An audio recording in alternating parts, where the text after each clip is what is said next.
Pocket money. Dad wanted a meeting. I have had a good idea, he said. Chip groaned. I don't like the sound of this, he said. Dad had a big piece of paper. I don't like the look of it either, said Biff. It's no fun on holiday, went on Dad. If Mom and I do all the work. That's true, said Mom. There are still lots of jobs to be done. This is where my idea comes in, said Dad. This is the pocket money chart. Biff, Chip, and Keeper looked at the chart. It had their names on it next to a list of jobs. The idea is that everyone has to help, said Dad. It's brilliant. But why is it called a pocket money chart? Asked Keeper. Dad tapped the chart. If you do the jobs without a fuss, he said, you get extra pocket money. Mom liked the idea. You need extra pocket money on holiday, she said. I suppose so, said Biff. So Biff washed up and Keeper dried. Chip took Floppy for a walk. Dad blew up the beds with a pump. I like the idea of this pocket money chart, said Mom. I don't, said Keeper. The next day, they went to the beach. It was cold and windy, so nobody wanted to sit on the sand. Mom and Keeper played with Floppy. He chased the ball into the sea. Biff, Chip, and Dad went to look for the shells. Biff looked along the beach for shells. She picked up a strange-looking rock. Look at this, she called. It's a rock with a spiral pattern in it. She showed it to Chip. It looks like a shell made of rock, he said. You found the fossil, said Dad. Once it was a shellfish. Now it has turned into a rock. They showed it to Mom. It's millions of years old, she said. Millions of years? Said Biff. That's amazing. They all began to look for fossils. Chip found a broken one. Biff liked looking for fossils. She wanted to find a real good one. It's time for supper, said Mom. Come on, let's go back to the campsite. On the way back, they stopped at a shop. Biff, Chip, and Keeper had time to look round. The shop sold all kinds of things. It sold shells and beach toys. Keeper wanted to buy a boat. I haven't got enough pocket money, he said. Biff saw some fossils for sale. This one is amazing, she said, but it's very expensive. Well, it is millions of years old, said Chip. I'll need extra pocket money to afford this, said Biff. Back at the camp, Biff had an idea. I'll do everyone's jobs, she thought. I can get all the extra pocket money. She told Chip she would wash and dry the dishes. Good, said Chip. I hate drying up. Keeper had to take Floppy for a walk round the field. He had to keep Floppy on a lead. I will take him if you like, Biff said to Keeper. Keeper was pleased. That's good. I hate that job, he said. Dad saw Biff taking Floppy for his walk. What's she up to? He wondered. When Biff came back, he asked her why she was doing everyone's jobs. Biff went red. I want to earn all the extra pocket money, she said. I'm sorry, Biff, said Dad. I'm afraid you can't. You all have to do the jobs. Not just you, but Chip and Keeper don't mind, said Biff. That's not the point, said Dad. The idea is that we share the jobs. But I worked hard, said Biff. Biff was still upset when they went to the beach the next day. It's just not fair, she said. I did extra jobs, but I still won't get any more money. Come on, Biff, called Dad. It's such a lovely day to play in the sea. Biff, Chip, and Keeper played in the sea. They had a little plastic dinghy, and they took turns sit in it. It's my turn, called Biff. No, I'm not getting out, said Keeper. Then we'll tip you out, laughed Chip. They all felt cold after they had been in the sea. Dad took them for a walk along the beach.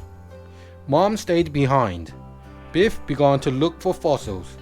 If I can't buy one, maybe I can find a really good one, she thought. They came to a little rocky cove. Some people were in the cove. A camera team was doing a fashion shoot. I bet the girl is a model, said Chip. They're taking photos for a magazine. The girl smiled at them. I'd hate to be a model, said Biff. All you do is stand around for ages. Just look at those cameras, said Chip. Come on, said Keeper. We're looking for fossils, remember? They walked a long way, but they didn't find any good fossils. It was time for lunch, so they went back to find Mom. We saw those people taking photographs, said Chip. After lunch, Biff and Chip went with Mom to the little rocky cove. The tide was coming in again, and the cove was filling with water. Biff pointed something on a rock. It was a camera. The photographers must have left it behind, she said. It will soon be underwater, said Mom. You could swim across and get it, said Chip. But I'm not a very good swimmer, said Mom. I might drop it. Biff had an idea. The dinghy has a long rope. I could paddle across quite safely, she said. Mom thought about this. Well, go and see what Dad thinks, she said. But hurry up, said Chip, or it will be too late. Biff ran to ask Dad. When he saw the camera, he agreed to let Biff rescue it in the dinghy. Just be careful, Biff, called Mom. It's all right, said Biff. But look at the camera. It's going to be underwater any second. Biff got to the camera just in time. She put it in a plastic bag and Dad pulled the dinghy safely back. Hooray, said Keeper. The camera is safe. Biff to the rescue, laughed Biff. At that moment, the photographer ran up. Have you seen a camera? She gasped. I left one behind in the cove. Biff held up the plastic bag. Here it is, she said. I've just rescued it in the dinghy. The photographer was pleased. Cameras like these are expensive, she said. I'm so glad to get it back. She took a photograph of everyone to say thank you. Will we be in a magazine? Asked Keeper. Then the photographer wanted to give Biff some money. It's a reward for saving my camera, she said. Biff said she couldn't take the money. I'm just pleased you got your camera back safely, she said. Keeper was cross with Biff. Why didn't you take that money? He asked. I would have. Chip looked thoughtful. I'm not sure what I would have done, he said. Dad smiled at Biff. I'm very proud of you, Biff, he said. I think you were right not to take the money, agreed Mom. If you do something a good turn, you shouldn't expect to get a reward. The next day, Dad gave Biff, Chip, and Keeper some extra pocket money. May we do what we like with it? Asked Chip. Of course you can, said Dad. Then we will give it to Biff, said Keeper. So Biff bought the fossil she wanted so badly. The Evil Genie. Biff had an idea. She wanted to try an experiment. So one day she put a bottle over a tiny apple. I wonder if the apple will grow in the bottle, she thought. I will have to wait and see. After a long time, Biff went to see if the experiment was working. It was. In the bottle was a big apple. Biff showed the bottle to Nadim.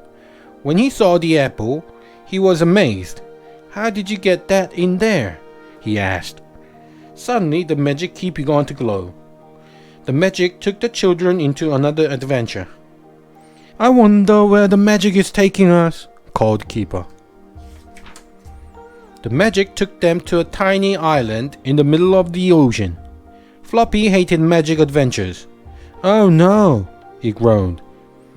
"We're on a bare island with only one tree in the middle." "Why have we come here?" asked Biff. "Maybe there's a reason why the magic has brought us here," said Nadim. "But what?" moaned Keeper. "There's nothing here." "No, I don't like the look of this," said Biff. "This is not going to be a good adventure." "Help me climb the tree," said Nadim, "and maybe I can see a ship going past." Biff saw a bottle sticking out of the sand. It was tied to a base of the tree. "How strange," thought Biff. She untied the bottle and picked it up.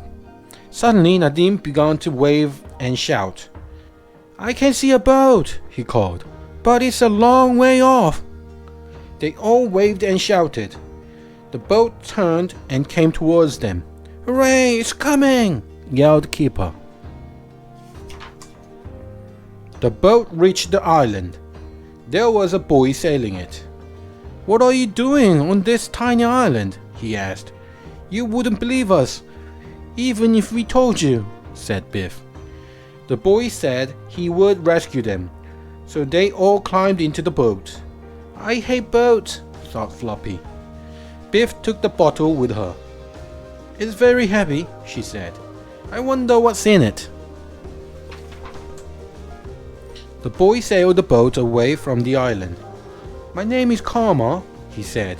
"I am the son of Hassan, the explorer." "Why are you all by yourself?" asked Nadim. "I am looking for my father," said Karma. "He has been missing for 4 years." Biff showed Karma the bottle she had found on the island. "It's a very strange looking bottle," she said. "I found it on the island." "There's something heavy inside," said Karma. "Let's open it." Karma pulled the cork out of the bottle. Then something terrible happened. There was a loud bang and a cloud of smoke. An evil genie shot out. There was a terrible smell, like rotten eggs. "Oh!" gasped Biff. "What have we done?" "Ha! I am free at last!" shouted the genie. "You will be sorry you let me out." "Why?" asked Biff. "You should be thankful." "Not me," cried the genie. "I hate all people, but most of all I hate the man who put me in this bottle." "His name is Hassan," cried the genie, "and now I'm off to deal with him." Then the genie grew very big. "First, I will deal with you," he said. He puffed out his cheeks and blew very hard. "Help!" called Karma. "He's making a storm." The wind snapped off the mast. Big waves tossed the boat up and down. "Hang on, everyone!" yelled Karma. "We are being blown onto a big island." Biff said this wasn't going to be a good adventure, shouted Keeper. The boat was swept onto the shore. It hit some rocks and turned over. They were all thrown onto the beach. Then the storm stopped. Biff and Nadim looked around. They were all wet, but nobody was hurt. Everyone looked at the boat. There was a big hole in the bottom. "If we can't mend this hole," said Karma, "we will be stuck on this island." "Things are getting worse," thought Floppy. "There are too many flies here," Then they saw a man running towards them. He had a long black beard and long hair. It was Karma's father, Hassan. When Karma saw him, he shouted, "Father, is it you? I am your son, Karma." Hassan gave Karma a hug. Hassan told them that his ship had been wrecked on the island. "I lived in a hut made out of bits of wood. I have been alone for 4 years," he said. "Then I will take you home," said Karma. "All we have to do is mend my boat." Karma's father showed them a big chest. It was washed up in a storm, he said. "It may be full of treasure, but I can't open it. I don't have a key." Nadim looked at the chest. "It would need a special key to open it," he said. Suddenly there was a whooshing sound and a terrible smell of rotten eggs. The evil genie appeared. His voice sounded like thunder. "Aha!" he shouted.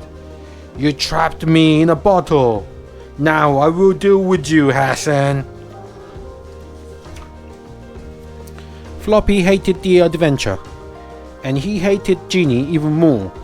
He began to bark and snarl at the genie. "Floppy!" called Biff. "Don't do it!" But Floppy barked even more. "Help!" cried the genie. "I hate dogs!" The genie flew away. "Hooray!" shouted Keeper. "Good riddance to the horrid, smelly old genie." Hassan looked upset. "But how did he escape?" he asked. "I put him in a bottle years ago." Hassan told them about the genie. "He can't touch you himself, but he can get other things to hurt you." "Like the way he made the storm?" asked Biff. "Yes," said Hassan, "but he can only do 2 bad things a day." On the island was a mountain. On the top of it lived a large bird. The genie flew up to where the bird lived. "Now, I will deal with that stupid dog," he said. He used his powers on the bird. "Get the dog," he called. The bird flew down from the mountain. They felt the cold wind from its beating wings. "Quickly!" yelled Hassan. "Get inside the hut!" Floppy was frightened of the bird. He ran away from the hut. "Floppy, come back!" yelled Biff. The bird swooped onto the bridge. It picked up Floppy in its claws. Biff, Nadim, and Keeper ran out of the hut, but the bird flew off with Floppy. "Floppy!" yelled Keeper. "This is terrible," said Keeper. "We will have to rescue Floppy. This must be because of the genie," said Nadim. "We will have to get him back into the bottle." "There must be a way to do it," said Biff. "If only we knew what it was." Suddenly the magic key began to glow. "Oh, stop!" called Nadim. "We can't go now. We haven't rescued Floppy." The magic began to take them home. "Don't glow, magic key!" cried Biff. "We can't leave Floppy behind." The magic took the children home. "What can we do about Floppy?" asked Keeper. "We can't leave him stuck in an adventure." "Can we make the key take us back?" said Nadim. "How?" asked Biff. "We can never make it glow. It only glows when it wants to." Just then Mom came into Biff's room. "It's time for Nadim to go home," she said. "And it's time for Keeper's bath." Keeper didn't want a bath, and Nadim didn't want to go home. They wanted to go back into the adventure. "What's up, Biff?" asked Chip. "You look upset." Biff told Chip about Floppy. "We must go back and rescue him," said Chip. "We've got to find a way to get the genie back into the bottle." "If only the magic key would glow," said Biff. Save Floppy. The last magic adventure had gone wrong. Floppy had been left behind. A giant bird had flown off with him. This was because a horrid genie had escaped from a bottle. And it was all my fault, said Biff. We've got to rescue Floppy, said Chip. We must go back into the adventure. But we can't make the key glow, said Biff. I know, said Chip, but we must try. We have to find a way to get the genie back in the bottle. Biff and Chip looked at the magic key. Oh, if only it would glow, said Biff. Then the magic key did begin to glow. The magic took the children back into the last adventure. The magic took them to an island. Biff had been there before. It was the island where the giant bird had flown away with Floppy. Karma was still there. He was with his father Hassan. Hassan and Karma were mending their boat. Karma ran to meet them. You have come back, he said to Biff. Where have you been? You wouldn't believe it, said Biff, even if we told you. This is my brother Chip, said Biff. We have come back to rescue Floppy. Karma shook his head. That will be very dangerous, he said. The giant bird took him up to the top of that mountain. I know, said Biff, and that's where we are going. We must get up there as fast as we can. Stop, shouted Karma. Don't go. Have you forgotten about the evil genie? We will worry about him later, said Chip. Biff and Chip went as fast as they could, but it was hard work. They had to climb over big rocks. At last, they came to the mountain. Biff was tired. She sat on a rock for a rest. The mountain looked steep and rocky. How can we climb up? Asked Biff. Then Chip found a dried up stream. Come on, called Chip. This gully looks an easy way up. Biff and Chip began to climb up the gully. Suddenly there was a loud noise and a terrible smell. It was the evil genie. He was standing at the top of the gully. Ha! I can soon get rid of you, he shouted. The genie clapped his hands. Water began to gush down the gully. Biff and Chip had no time to climb out. The water rushed toward them. Quickly, Biff! Climb onto this rock and hang on, shouted Chip. Biff and Chip hung onto the rock. The water roared past them. Biff and Chip were frightened. What are we going to do? Shouted Biff. I don't know, called Chip. It's too far to jump to safety. Then they saw Karma. He had followed them to the mountain. Hang on, he shouted. I will soon have you safe. He threw a rope across the gully. It caught on a branch on the other side. Biff and Chip climbed to safety on the rope. We are so pleased to see you, said Biff. I thought we'd never get off that rock. The evil genie did this, said Chip. It's a good job I came when I did, said Karma. I came to help you rescue Floppy. They began to climb the mountain again. Biff and Chip were pleased that Karma had come to help them. The giant bird was flying high above them. What have you done with Floppy? Yelled Biff crossly. It took them a long time to get to the top of the mountain. At last, they reached the nest of the giant bird. Said Chip. Look at all these bones. I hope the bird hasn't eaten Floppy. Floppy! Called Biff. Where are you? Then they saw Floppy. He was fast asleep and he had a contented look on his face. In front of him was a pile of bones. Oh, Floppy, said Biff. Wake up! Floppy woke up and wagged his tail. We must get back quickly, said Karma. The evil genie may use his powers again. I'm glad we are going, thought Floppy. But I'm sorry I can't take all the lovely bones. They went down the mountain as fast as they could. Then they saw Hassan. He had come to look for them. I am so glad I have found you, he said. I have been worried about you.